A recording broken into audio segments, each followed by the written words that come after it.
ఈ రోజు నుండి ఆశ్వయుజ మాసం ప్రారంభం. ఆశ్వయుజ మాసం విశిష్టత: త్రిమూర్తులైన బ్రహ్మ విష్ణు మహేశ్వరుల దేవేరులైన సరస్వతి మహాలక్ష్మి పార్వతీదేవిలకు అత్యంత ప్రీతికరమైన వారి పూజలకు ఉత్కృష్టమైన మాసం ఆశ్వయుజం. జగన్మాత అయిన పార్వతీదేవి దుష్ట శిక్షణ శిష్ట రక్షణార్థం 9 అవతారాలను ధరించిన మాసం.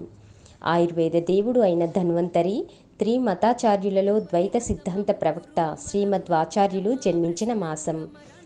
దుష్ట దానవుడైన నరకాసురుడు అంతమొందింపబడి ప్రజలందరి ఆనందాల వెలుగులను పంచిన దివ్య మాసము ఇది. ఈ మాసంలోని తొలి 9 రోజులు దేవీ నవరాత్రులు. సాంప్రదాయబద్ధంగా పూజలు చేయాలి అనుకున్న భక్తులు కలశాన్ని స్థాపించి ముగ్గురు అమ్మల మూలపుటమ్మను ఈనాటి నుండి 9 రోజుల పాటు నియమముగా ఆరాధించాలి. దేవీ పూజను ఆశ్వయుజ మాసం అష్టమి నవమిలలో పూజించిన భక్తులను ఎటువంటి శోకాలు దరిచేరవు. దేవి పూజకు ఉత్కృష్టమైన ఈ రోజుల్లో అమ్మవారిని పూజించి రోజుకొక నైవేద్యం చొప్పున సమర్పించడం మంచిది. కలశ స్థాపనాదులలో పూజింపలేని వారు అమ్మవారి పటానికి గాని విగ్రహానికి గాని పుస్తకాలను గాని పూజిస్తూ స్తోత్ర నామ పారాయణము చేయవచ్చు.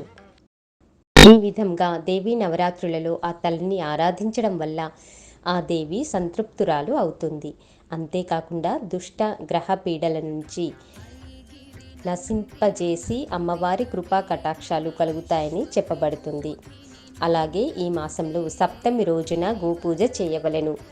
కపిల గోవును పూజించాలని, కేవలం పంచగవ్యములను మాత్రం స్వీకరించి ఉపవాసం ఉండవలెను. పూర్ణిమ నాడు నారదీయ పురాణమును పండితులకు తాంబూలములో ఉంచి దానము ఇవ్వవలెను. పూర్ణిమ నాడు స్త్రీలు జాగరణ చేయడం వలన లక్ష్మీదేవి సంతోషించి అష్టైశ్వర్యాలు ప్రసాదిస్తుంది అని శాస్త్రవచనము. ఈ నెలలోని బహుళ పక్షములో చతుర్దశి, అమావాస్య తిథులలో దీపావళులను దేవాలయం, మఠము, ప్రాకారాల్లోనూ వీధులు, ఇంటి ముందు సాయంత్రము సమయంలో వెలిగించుకోవడం వల్ల పితృదేవతలు సంతృప్తి చెందుతారని చెప్పబడుతుంది. ఈ విధంగా ఎన్నో విశిష్టతలను సొంతం చేసుకున్న మాసం ఆశ్వయుజ మాసం.